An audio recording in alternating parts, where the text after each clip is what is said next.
누가복음 15장에는 어느 부잣집에서 일어난 둘째 아들의 일을 소개하고 있습니다. 둘째 아들은 더 행복한 삶을 살기 위해서 자기에게 돌아올 유산을 아버지께 요구합니다. 아버지로부터 유산을 받고 많은 재물을 챙겨서 아버지의 집을 떠나갑니다. 그런데 그 인생의 결론은 행복하지 못했다라고 결론을 맺고 있습니다. 아버지를 떠난 이 둘째 아들의 삶은 방탕한 삶, 낭비의 삶, 궁핍한 지경에 이르게 됩니다. 그런데 이 아들의 불행한 삶이 한순간에 행복한 삶으로 바뀌어집니다. 아버지의 집으로 돌아오자마자 그의 삶은 전혀 다른 삶으로 바뀌어집니다. 행복한 삶의 비밀, 행복한 삶의 비결은 아버지와 함께 사는 것임을 우리에게 말씀하고 있는 것입니다. 우리는 어떻게 하면 하나님의 집에서, 아버지의 품에서 내 인생을 행복하게 살아갈 수 있을까요? 하나님의 존재를 인식해야 합니다. 지금까지는 하나님의 존재를 인식하지 않고 내 경험, 내 지식, 내 생각을 따라서 살아온 인생의 자리에서 이제 고개를 들고 내 힘만으로는 안 돼. 나는 내 인생을 행복하게 만들 능력도 없어. 오직 하나님이 나를 도와주셔야 돼.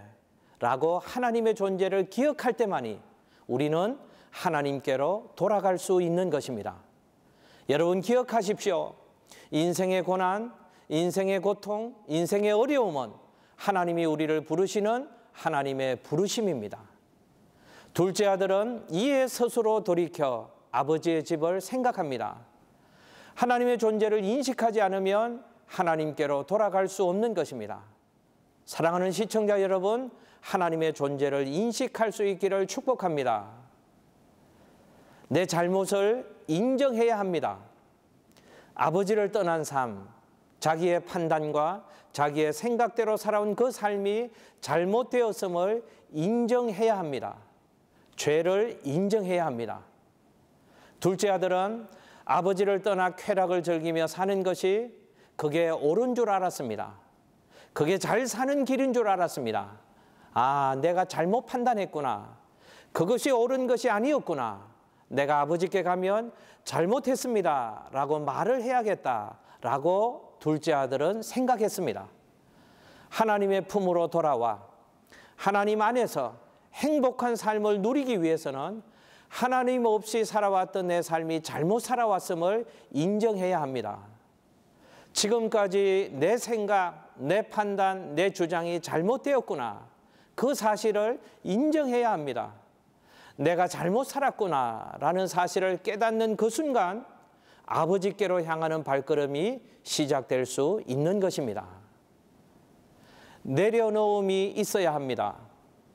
둘째 아들은 내 생각이 잘못되었고 내 판단이 잘못되었다는 것을 생각하고 이제는 여기서 행복을 추구할 생각을 하지 말자.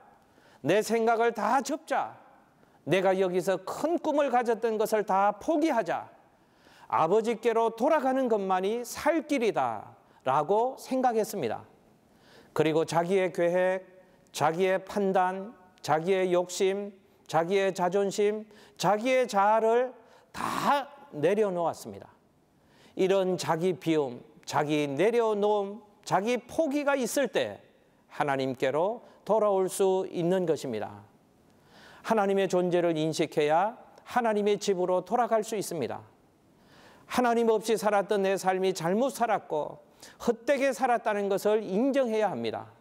그리고 내 자아를 내려놓아야 하나님께로 돌아갈 수 있는 것입니다. 지금 그 모습 그대로, 실패한 모습 그대로, 두려운 모습 그대로 하나님, 나는 이제는 하나님 안에서 하나님과 살기를 원합니다. 이 결단을 하면 하나님은 우리의 목을 끌어안아 주시고 하나님의 가슴팍에 우리를 묻어 주실 것입니다.